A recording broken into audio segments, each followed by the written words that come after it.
We hear at the end of Jeremiah today about the Israelites one day coming back and being able to establish their homes there again. And that's one of the things we hear this morning that makes us think about what we are getting ready to do after the service ends, going to bless Christopher Commons across the street. But it's our psalm that really speaks to me, at least today. Because in it we hear these words: "He who dwells in the shelter of the Most High abides under the shadow of the Almighty." And we also hear that it is one such as this that the Lord will be a refuge and a stronghold for.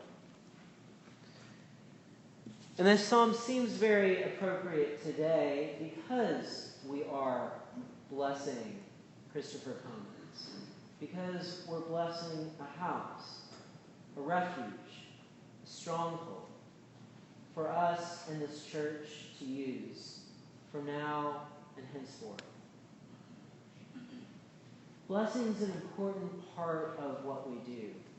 And it's one of those things that there's probably a lot I could say if I wanted to, but given that we've got a house blessing after the service, I can keep it short and very sweet.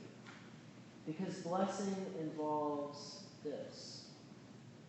We take those things which seem ordinary, those things that are normal to our life and work in this world, and we set those things apart. We set those things apart for a specific purpose, a specific use for God's ministry. That's what blessing is, setting those ordinary things apart.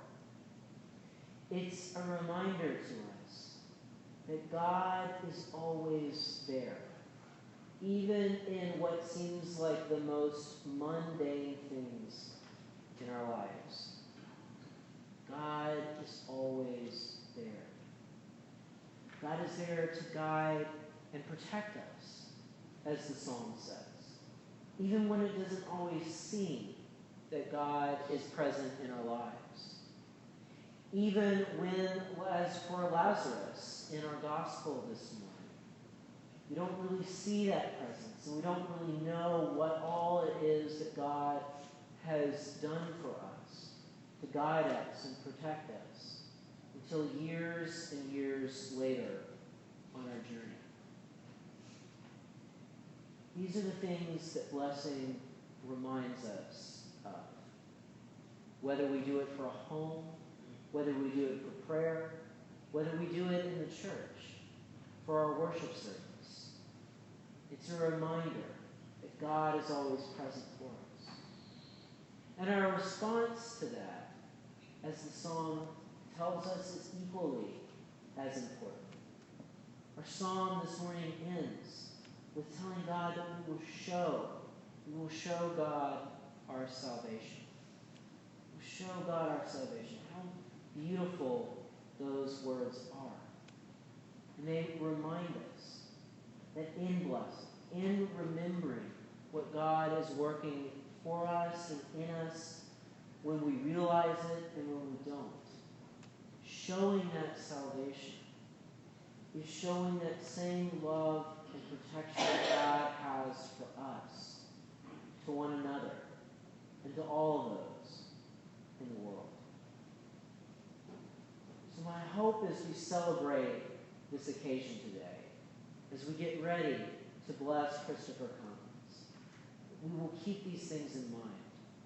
We will always keep in mind that God is present there with us. That we'll keep that as an awesome reminder to us, an awe-inspiring reminder to continue to do God's work in the world.